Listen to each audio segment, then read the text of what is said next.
恢复移动硬盘数据，大家好，今天我们又收到一个还是西部数据的移动硬盘，这个移动硬盘容量是2TB， 这边是20BBK， 是2TB 的容量。然后这个盘呢，我已经拆出来了，它里面是这个样子的。就这个粉丝朋友讲是识别不了，通电之后有咔咔响，试了多台电脑，换过线也都测试过，有异常的响声，而且还读不出来。然后我们看一下这个盘的情况啊。外观也没有什么变形，这个是型号，然后下面是生产日期，这个是19年上半年的。那这个盘的话应该是没有加密的，如果能恢复的话，我们直接通过一个 SATA 电路板就能够直接读取数据，而不需要利用原电路板然后飞线改接口这样繁琐的操作。基本上从19年下半年开始，这种西部数据的点瓦的移动硬盘都是采用这种加密技术的，现在已经少能接到这种不加密的这种盘了。既然客户已经反复通电测试过这个盘是通电有异常响声的，那我们就不再通电了，直接在无尘间内把它打开看一下盘片的情况，然后根据情况再进行后续的操作。磁头损坏就更换磁头，盘片损坏就评估一下恢复的可能性。如果盘片损坏的话，就没有必要进行下一步了。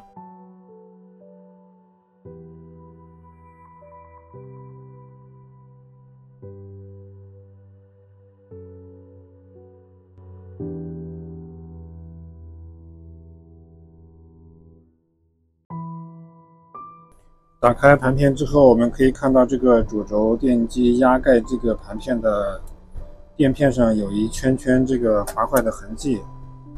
那我们就反过来看这边，也可以看到这个上盖上面这边有划痕。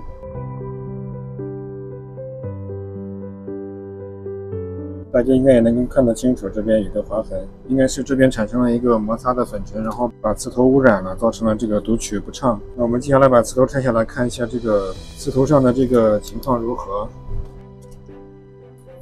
在显微镜下面观察这个磁头组件的4个感应组件并没有明显的变形，也没有被粉尘污染的痕迹。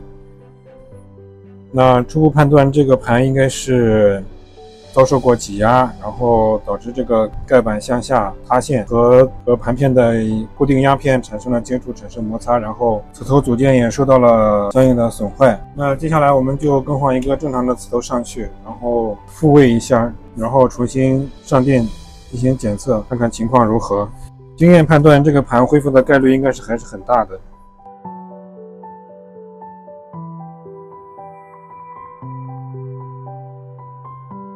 现在这个盘体就处理好了，更换了正常磁头，然后这个盖板也复位了。然后接下来我们就处理电路板。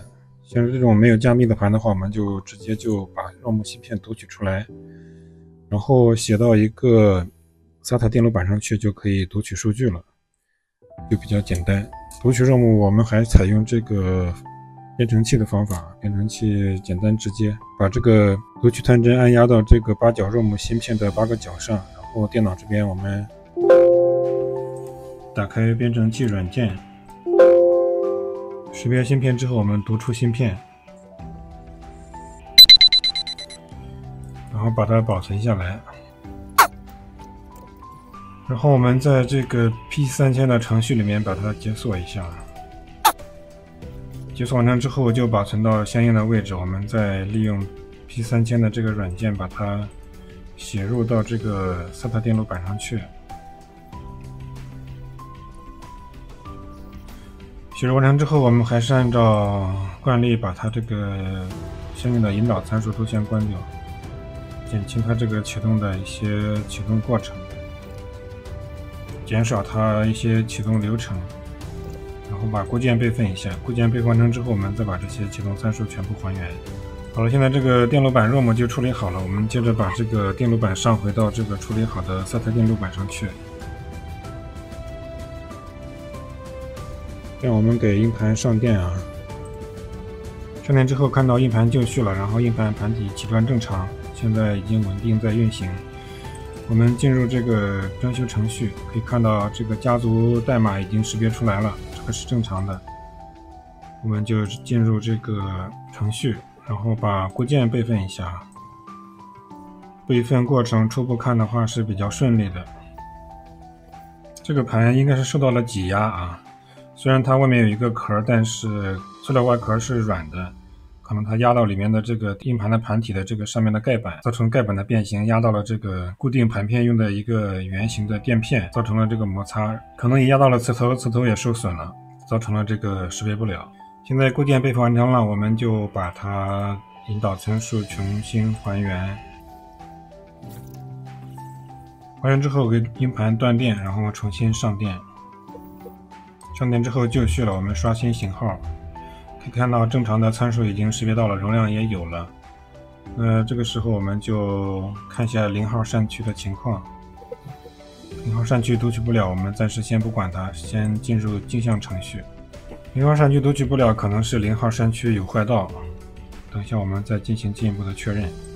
然后现在就紧接着把这个磁头位图分析一下，感觉这个数据量并不是很大，然后很快就分析完成这个磁头位图了。可以看到数据量只有 26.96G， 27个 G。我们看一下0号扇区这现在能不能正常读取。我们先做一下通病处理。这是0号扇区，0号扇区读取不了。我们再读取一下2048号扇区，可以看到这个2048号扇区是这个分区的引导参数所在的 DBR， 这边可以看到它是一个 NTFS 一个格式的一个分区。那这样的话，可能是0号扇区有坏道。那接下来这个分区的情况的话，应该是读取的还可以的。那我们就从2048号扇区开始镜像。0号扇区负责读写的磁头是3号磁头，我们暂时先把3号磁头先关闭，然后直接选择开始镜像。现在可以看到这个有一些绿色的数据已经在镜像中了，速度比较慢。我们就先把这一段先跳过，然后看下一段的情况。现在看到这个速度慢慢已经上来了，然后因为这个分区头部一般是文件系统使用比较频繁的一些区域，读写比较频繁，造成了一些老化的情况。通常来讲，这一部分区域都会速度都会比较慢一点，后面的区域一般镜像的速度就会慢慢提上来了。那今天这个盘的话，应该是可以恢复的。这种机械移动硬盘的磁头还是比较脆弱的，大家使用的时候还是不要，在它工作的时候还是不要去磕碰，也最好不要挤压，因为这样的话里面的机械组件比较脆弱，很容易损坏。好了，今天这个就是一个西部数据2TB 移动硬盘损坏后的数据恢复的过程。